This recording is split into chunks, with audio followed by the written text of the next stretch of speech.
Hier, j'avais montré une photo dans laquelle je montrais que c'était l'école de ma fille.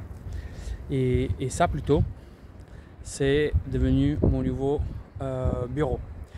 Mais aujourd'hui, je veux te parler en fait de quelque chose qui peut davantage t'aider. Et comme ça, je vais te montrer effectivement le bureau plus en détail. Et je veux te parler de, pour moi, un aspect super important afin de mieux aider les clients dans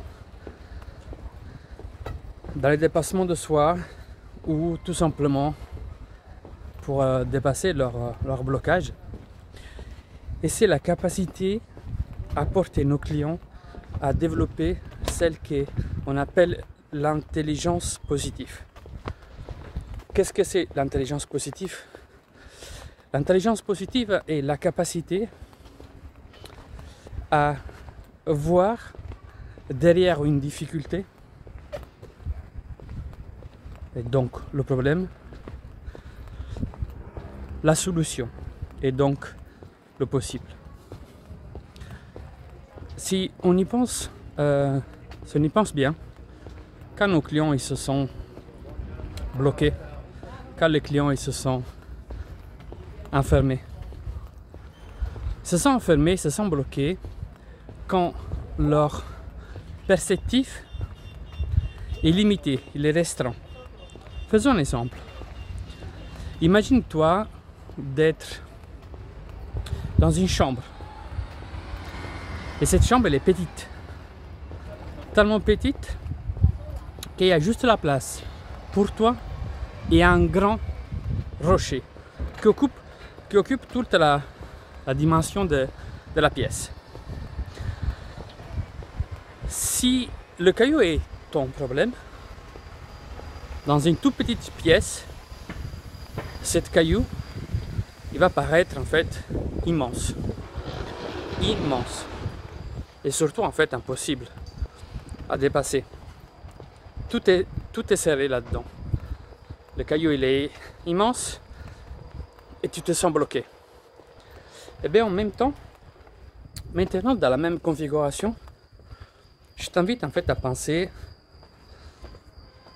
d'être dans une grande prairie, une immense grande prairie, et que le même caillou qui était avant dans la pièce soit au milieu de cette prairie. Mais qu'est-ce qui va changer? Ben, tu vas pas te sentir en fait serré. Tu vas pas te sentir petit face au problème. Pourquoi? Parce qu'en fait, le problème a changé. Le même caillou qu'il était dans la pièce, grand, dans cette immense prairie, elle va être petit. Mais est-ce que le caillou a changé? Non, c'est le même caillou. Qu'est-ce qui a changé alors? A changé le contexte.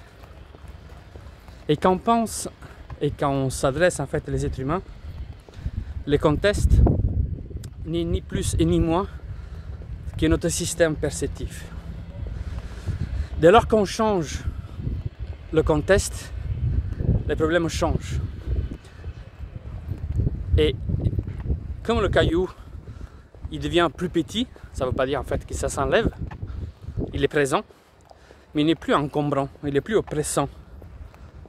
C'est le changement de perception, le changement de contexte donc, et les premiers travail à apprendre à faire à nos clients pour les débloquer, pour lui permettre en fait d'avancer. Parce que quand tu apprends à ne plus être dans une chambre enfermée, dans une chambre serrée, ça veut dire en fait que tu as décidé de changer ton système perceptif. Et le système perceptif définit quasi notre identité, notre réalité. Donc, apprendre à changer de regard. En attendant, je suis arrivé et tiens, je vais faire une chose aussi. Je vais profiter aussi pour te montrer que là où il y a mon bureau, il y a aussi, ah bah tu le vois pas, mais tu peux le voir, en fait c'est une salle. Je sais pas si ça se voit, mais c'est une salle. Ouais, parce qu'il va falloir aussi se prendre soin de nous. Le déménagement c'est bien, l'Italie c'est magnifique, le lieu de mer c'est magnifique, mais l'alimentation aussi est magnifique pour prendre du poids. Donc prends soin de moi, ça va être en fait ce prochain projet aussi. Et donc mon bureau en fait là-haut, c'est là-bas, et on va créer contenu, nouveau projet. Et donc pour revenir, pardon, j'allais m'écarter pour continuer notre métaphore sur la dimension du problème. La dimension du problème peut changer uniquement à partir du moment que le contexte change, à partir du moment que notre perspective change. Et le perspective, en fait, il est lié à des aspects mécaniques de notre cerveau qui peuvent être contournés, mais qui sont à la fois une des limites de l'accompagnement de l'être humain. Pourquoi? Parce que quand on se trouve face à le changement, effectivement, on doit lutter avec des systèmes naturels de protection, des systèmes en fait d'osmose, et c'est jamais évident à changer, c'est jamais évident à devoir aussi, en quelque sorte, penser de devoir considérer que dans notre accompagnement, cet aspect important doit être pris en compte parce que qu'on ne veut que le veut pas, ça peut être dans la nutrition, ça peut être dans les problèmes de couple, dans n'importe quel accompagnement à l'être humain, dans n'importe quelle transformation à l'être humain, on sera toujours confronté à ce système d'osmose qu'il va falloir bouger. Et chaque fois qu'on parle de système d'osmose à faire bouger, on parle en fait de système de conviction. Et donc la capacité à gérer cette partie est une pièce fondante. C'est pour cela qu'est né EDLA, ce processus de transformation qui apprend aux experts de l'accompagnement à l'être humain, peu importe leur domaine d'activité, une skill en fait fondamentale. Être humain, passage de A à B nécessite une capacité professionnelle à transformer d'abord ce caillou dans une chambre, dans une caillou dans une prairie. Une fois qu'on a fait ça, alors à partir de ce moment, tous nos accompagnements, peu importe en fait la discipline, peu importe notre capacité, peu importe, peut se mettre en place de la manière la plus fluide, de la manière la plus simple, la manière la plus efficace, efficiente pour nos clients. Et même pour nous. Parce que quand on se retrouve à d'avoir fait ce qu'on fait normalement en 3 mois, 4 mois d'accompagnement avec une seule session de 2h30, tout notre accompagnement qui va s'appuyer sur notre capacité professionnelle dans notre domaine spécifique va devenir en fait du fun, va devenir en fait du plaisir, va devenir en fait un mariage et un moment de partage unique avec nos clients. Autre que garantir même des transformations durables, profondes et rapides.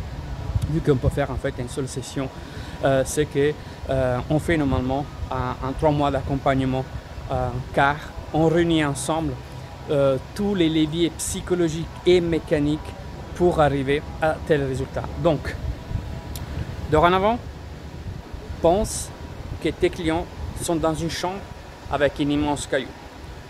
Apprends à transformer leur perspective sans forcément penser de vouloir changer leur problème. Parce que leur problème n'est pas le problème, c'est une illusion. La vraie racine du problème, c'est le contexte dans lequel eux, ils voient le problème. Allez, je vais me préparer, pas pour l'entraînement parce que je ne me suis pas encore inscrit. Donc, je vais faire l'inscription et semaine prochaine, on va attaquer. Mais plutôt là, je vais commencer voilà, à partir de cette partie-là de bureau qui, je vous montre un peu la petite vue de bureau, va m'accompagner pour les prochains mois, années, à savoir concernant en fait justement la partie créative. Donc voilà.